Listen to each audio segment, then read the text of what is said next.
Hello everyone, I'm Morgan, and today I wanted to talk to you about 5 books I've read recently.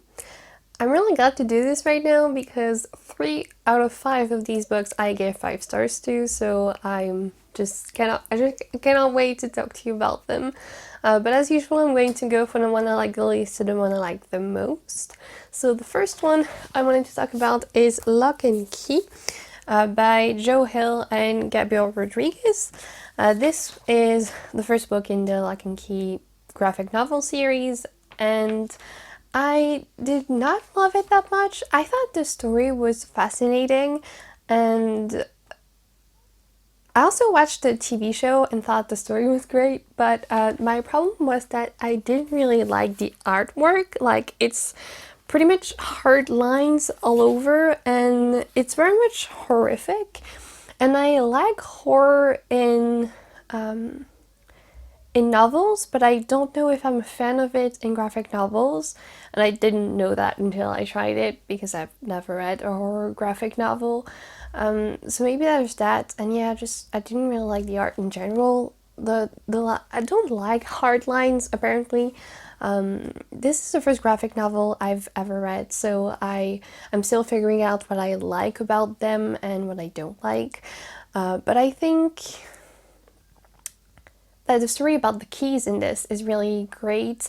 But I would say there are a lot of trigger warnings because there are a lot of murders in this. It's very bloody, and I don't know, I wasn't a fan also of the characters, though I liked the story overall. The fantasy aspect of this I am a fan of, but the horror aspect I wasn't into. I don't know why. But still, I look forward to watching more of the TV show, but I don't think I'm going to continue on with the graphic novels. The next book I want to talk about is The Outrun by Amy Liptrot. And this one I actually didn't want to read for a while. I picked this up about 2 years ago in a bookstore thinking this was fiction, but actually it's a memoir, and I wasn't into nonfiction at that time at all, so I kept it thinking I would probably read it one day, but not really wanting to. So I ended up reading it finally last month, after I bought the audiobook from Audible, and I thought this was so good actually. This is the story of Amy Liptrot, as this is a memoir, and she has struggled a lot with alcoholism and just figure out what to do with her life basically. And I found it so inspiring, and also she talks to you about her experience being an alcoholic, how hard it was to pick herself up at first, to fight this thing that she had in her, how her boyfriend left her and everyone just didn't want to stay with her, and she felt very much alone, but also she didn't know how to rise above. And I don't know, I thought it was so inspiring, and at some point she goes to Wales to come back to her parents. She also talks about the history of mental health with her family, which is hard to hear about, but also very much interesting. And so she goes back to Wales, where she comes from, and she talks to you a lot about the islands and how it is to live there. And that was also so interesting. It made me want to go there, honestly, but also not, because she talks about how it's very windy and very humid, so people like living there, but also they don't. And but I don't know, it's like she finds herself back after communing with nature in a way, and that was very inspiring and beautiful. And yeah, just I was really into the scenery, and the story was impactful, so I thought this was a great nonfiction book, and the narration was also really great. The other book is not narrated by the author, but is narrated by another narrator, and it's really good. Next is Every Heart a Doorway by Seanan McGuire. This is the first book in the Wayward children's series, and I'm happy to say I really did like it. Though the story is a bit fast, as you would expect, I guess, from a novella, I was really happy I enjoyed it because I have really enjoyed Middle Game by Sean McGuire last year, so I'm hoping I'm going to love every single one of her books. And so far, I think that's true. And this was part of a challenge that I'm doing of reading the authors that I gave 5 stars to last year, and it was also part of the Owls, so I got something out of that. But yeah, if you don't know, this first book is about a girl who arrives in this school for wayward children, children who have gone to other worlds and have come back to this one. And they're trying to adjust. And the school that they're going to is not trying to forget exactly the world that they went to, but rather just adjust and maybe help them to find their door again. And so we follow a girl who has just arrived in the school, and everyone thought she was weird before, but she soon finds friends there, and it's beautiful to see. And there are also quite a few characters out there that I really liked, and just the story overall of portal fantasies is really something that I enjoy, and I think it has become a trend in fantasy, honestly, and I like that. Though it's not always well done, but in here I was really intrigued by the characters and just the overall story, because it's like in Seanan McGuire's books, the thing is I'm not too into like the writing, but she has a very simple way of writing, so it's not about that. And the characters are good, but they're not memorable. Like, I don't think I'm going to think about them forever. But the thing that I never forget is her ideas. Everything she says, I really agree with, and how she puts things together. Like in here, the way she talks about going to these other worlds and how it makes you feel when you come back, how you're weird. She just explores things so well, in my opinion, and that's what makes her books for me.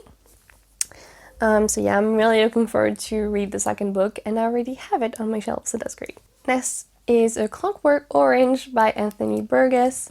This was the oldest book I had on my TBR. I've had this since 2013. This was the first book I ever bought in English, and I finally read it, and I loved it. I was actually waiting to read this because in this book, Anthony Burgess invents some words from Russian, and so I wanted to know Russian before I read this book, but that was totally unrealistic, so I ended up reading this book in the end without knowing Russian, and it was fine. There were a lot of words that had been invented, but I personally didn't have a problem to understand them after some time, because with context, it's like when you hear about another language, when you keep hearing about it with context, you just understand, or at least I do.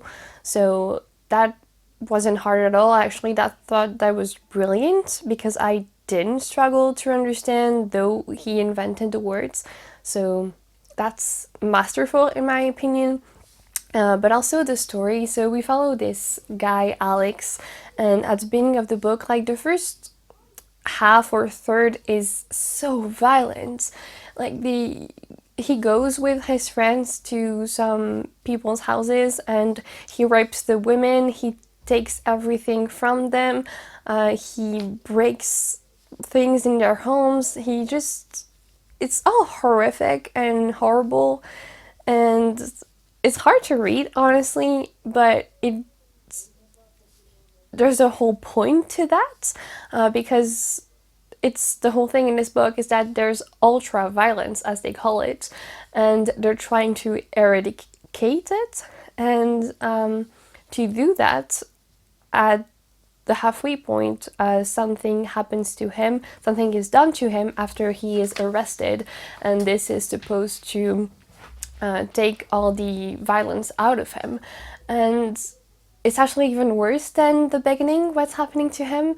as a person, because they sort of take his will out of him, and so yes, he doesn't do horrible things anymore, but he also doesn't have a choice. So it's a whole idea of, do you wish for people to have free will and choose bad things, or do you want them to not have free will and do whatever you say? And I thought that was so fascinating, and just there were so other ideas that were very interesting in this book, and the writing I really jive with. So I actually ordered another book from Anthony Burgess because I really want to read more by him. So I'll be looking forward to that. And the last book I wanted to talk about is one people have been talking about a lot this year, and also at the end of last year, and that is Little Women by Louisa May Alcott. I finally finished this at the end of last month, and I thought it was amazing. Everyone says it's one of the most wholesome books ever, and I totally agree. I loved this story about the 4 March women, and they're all amazing. Some I liked more than others. I adored Jo so much, but all of the others also were great, and just seeing how they are together, and just the whole story was beautiful, and I wasn't bored at all, though things really changed. It's like the first part of the book is pretty slow, and then it moves so much, and though this is a classic, it doesn't feel hard to read at all, probably because this was meant for kids, but so I was afraid that I would take a lot of time to read it because of that, but actually I flew through it whenever I picked it up, because I didn't always, as every time I read it I couldn't stop, and I didn't usually have time, so I took my time to read it instead, and I think that was alright. I really enjoyed it, and I loved the ending, just everything went so well. I love that Jo also loves writing, and I don't know, just so many things were wholesome in this, and beautiful and sweet. So yeah, this was just a great book, and a new favorite definitely, as actually a few of these books are now, so some great reads. But that's all for me. Thank you for watching. Please tell me if you have read any of these books and what you thought of them, or if you want to read them now after hearing me talk about them, as I would love to know. But that's all for me. Thank you for watching, and I hope to see you soon in another video. Goodbye! Dream I know, deep up my feelings feel